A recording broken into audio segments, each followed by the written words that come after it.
많은 시니어분들이 은퇴 후 가장 크게 고민하는 부분은 내 노후 자산을 어디에 두어야 안전할까 하는 문제입니다. 평생을 일하며 모은 돈이지만 막상 은퇴하고 나면 그 돈을 어떻게 지켜야 할지 막막해집니다. 은행에 넣어 두자니 이자는 미미하고 투자에 나서자니 손실 위험이 두렵습니다. 특히 70대 이후는 새로운 소득이 거의 발생하지 않는 시기이기 때문에 자산 관리가 곧 삶의 질을 결정합니다. 오늘은 전문가의 시각에서 노후 자산을 어디에 두어야 안전할지, 그리고 어떤 방식으로 관리하면 평생의 생활비를 지킬 수 있을지 구체적으로 살펴보겠습니다.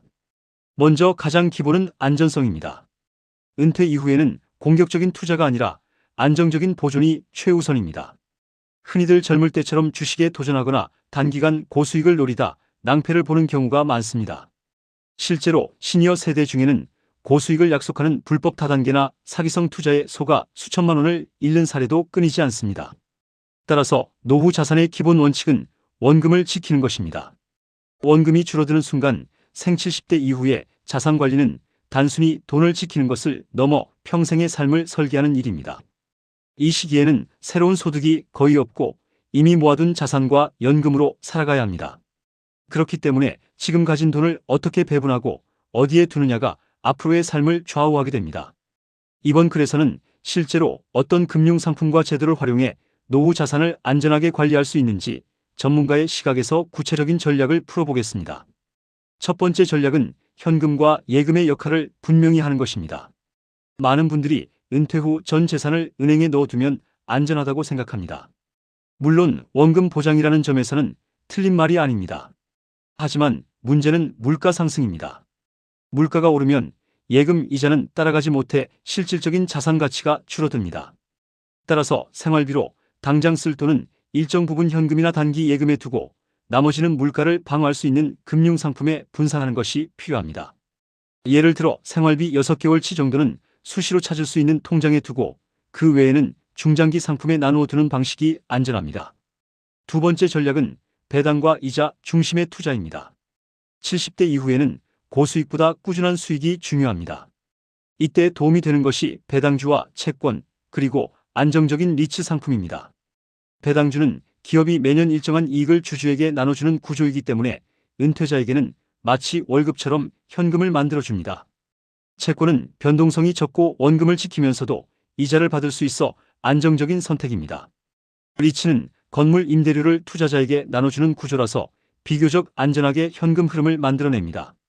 중요한 것은 한쪽에 몰아넣지 않고 여러 상품에 나누어 두는 분산 투자입니다. 세 번째 전략은 부동산 활용입니다. 은퇴 후 가장 큰 고민 중 하나가 집입니다. 큰 집을 유지하면 관리비와 세금이 부담되고 자녀가 독립하면서 공간이 넓을 필요도 줄어듭니다. 따라서 집을 줄여서 여유 자금을 확보하거나 주택연금 제도를 활용해 생활비를 보충하는 방법도 있습니다. 주택연금은 평생 거주하면서도 집을 담보로 매달 일정 금액을 받을 수 있는 제도라서 안정적인 생활을 원한다면 검토해 볼 만합니다. 다만 상속 계획과 함께 고려해야 하므로 가족과 충분히 상의하는 것이 좋습니다. 네 번째 전략은 의료비와 장기 요양비 대비입니다. 70대 이후 가장 큰 변수는 건강입니다. 작은 병에도 입원 기간이 길어지고 치료비가 눈덩이처럼 불어납니다. 따라서 실손보험을 유지하거나 보장성을 강화하는 것이 필요합니다. 또한 장기 요양보험이나 간병 관련 제도를 미리 알아두어야 합니다. 의료비와 요양비는 예측하기 어려운 지출이므로 자산 일부를 별도의 건강계좌로 구분해 두는 것이 현명합니다. 이렇게 하면 갑작스러운 병원비 때문에 생활비가 무너지지 않습니다. 다섯 번째 전략은 정부와 금융기관의 제도를 적극 활용하는 것입니다. 고령자를 위한 우대금리 상품, 노인 복지 혜택, 세금 감면 제도는 자산을 오래 지키는 데 큰 도움이 됩니다. 예를 들어 시니어 전용 정기예금은 일반 예금보다 금리가 높고 일정한 금액까지는 세금을 감면해 주기도 합니다. 또한 금융감독원이나 보건복지부에서 제공하는 복지 혜택을 꼼꼼히 챙기면 생활비를 크게 줄일 수 있습니다. 자산을 불리는 것 못지않게 지출을 줄이는 것도 중요한 전략입니다. 여섯 번째 전략은 보안관리입니다. 최근 개인정보 유출과 보이스피싱 사례가 늘어나면서 은퇴자들이 평생 모은 돈을 한순간에 잃는 일이 자주 발생하고 있습니다.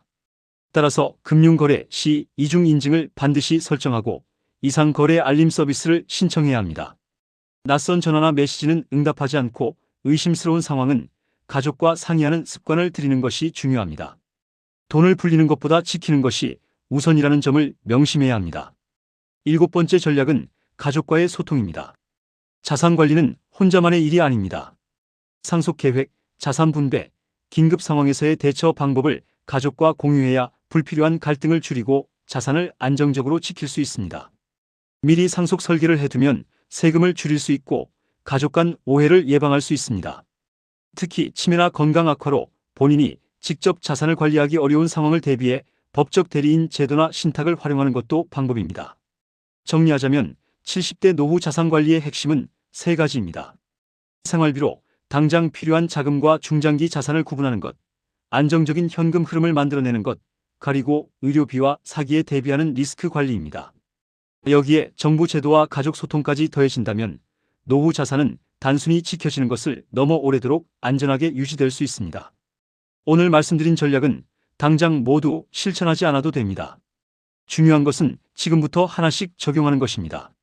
작은 습관의 변화가 큰 결과를 만듭니다. 여러분의 노후 자산을 어디에 두어야 안전할지 고민하고 계신다면 오늘 이야기한 방법들을 생활 속에서 조금씩 실천해 보시길 권합니다. 오늘 내용이 도움이 되셨다면 구독과 좋아요 눌러주시고 여러분은 노후 자산을 어디에 두고 계신지 또 어떤 전략을 쓰고 계신지 댓글로 경험을 나눠주시면 좋겠습니다. 서로의 지혜가 모이면 더 많은 분들이 안전한 노후를 준비할 수 있을 것입니다. 활 자체가 흔들리기 때문에 안전성을 최우선으로 삼아야 합니다. 그렇다고 단순히 은행 예금에만 넣어두는 것이 능사는 아닙니다. 현재와 같은 저금리 상황에서는 물가 상승률을 따라가지 못해 실질 자산 가치가 오히려 줄어들 수 있습니다. 따라서 일정 부분은 안전하면서도 물가를 방어할 수 있는 자산에 나눠두는 것이 필요합니다. 대표적인 것이 채권형 상품, 안정적인 배당주, 공모리츠와 같은 상품입니다. 이들은 주식처럼 큰 변동성을 보이지 않으면서도 매년 일정한 수익을 배당으로 제공하기 때문에 생활비의 보완수단이 될 수 있습니다. 또 하나 중요한 것은 현금 흐름입니다. 은퇴 후에는 자산의 크기보다 매달 얼마의 현금이 들어오느냐가 더 중요합니다. 70대 이후에는 국민연금이나 기초연금이 기본 틀을 제공하지만 여기에 생활비를 보태줄 수 있는 꾸준한 현금 흐름이 필요합니다. 따라서 자산을 관리할 때는 한 번에 큰 수익을 기대하기보다는 매달 일정한 현금이 들어오는 구조를 만드는 데 초점을 맞추는 것이 현명합니다. 예를 들어 일정 금액은 정기예금으로 두어 안정적으로 이자를 받고 또 다른 금액은 분산 투자에 배당을 받도록 하는 방식입니다. 이렇게 하면 생활비의 안정성을 높이고 자산의 수명을 늘릴 수 있습니다. 부동산에 대한 고민도 많습니다. 70대가 되면 자녀들이 독립하면서 큰 집이 필요 없게 되고 유지비가 부담이 되기도 합니다. 따라서 이 시기에는 부동산을 축소해 현금화하는 것이 하나의 전략이 됩니다. 예를 들어 큰 아파트를 팔고 소형 주택이나 공공임대주택으로 옮기면서 남은 자금을 생활비와 의료비로 활용하는 방식입니다. 이렇게 하면 주거비 부담을 줄이고 여유 자금을 확보할 수 있습니다. 다만 부동산을 처분할 때는 세금 문제를 꼼꼼히 따져야 하며 자녀와 충분히 상의해 결정하는 것이 바람직합니다. 또 하나 놓치기 쉬운 부분이 의료비입니다. 70대 이후 가장 큰 지출 항목은 의료비와 간병비입니다.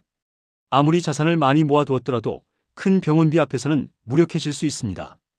따라서 의료비 리스크를 관리하는 것도 자산 관리의 일부입니다. 실손보험이나 장기 요양보험을 점검해두고 건강관리와 예방에 투자하는 것이 결국 자산을 지키는 길입니다. 실제로 건강을 잘 관리한 분들은 의료비 부담이 줄어들어 자산을 훨씬 오래 유지할 수 있었습니다. 금융 사기를 예방하는 것도 매우 중요합니다. 나이가 들수록 판단력이 흐려지고 주변 사람들의 말에 쉽게 흔들릴 수 있습니다. 최근에도 정부 지원금을 빙자한 사기, 가짜 투자 설명회, 전화 금융 사기가 끊이지 않고 있습니다. 따라서 모든 금융 의사결정은 반드시 가족이나 전문가와 상의하고 혼자서 서두르지 않는 원칙을 지켜야 합니다. 의심되는 전화나 문자는 받지 않고 은행과 정부기관은 절대로 개인정보를 요구하지 않는다는 사실을 기억해야 합니다. 결국 70대 노후 자산을 안전하게 지키는 방법은 3가지로 요약할 수 있습니다. 원금을 지키는 안정성, 매달 생활을 뒷받침하는 현금 흐름, 그리고 의료비와 사기에 대비하는 리스크 관리입니다. 이 세 가지가 균형을 이루어야 자산이 오래 버티고 삶의 질이 유지됩니다. 노후 자산을 어디에 두어야 안전한지 큰 그림을 살펴보았습니다. 이어서 실제로 어떤 상품과 제도를 활용해 자산을 굴리고 지키는지 구체적인 전략과 실행 방법을 전문가의 시각에서 풀어드리겠습니다.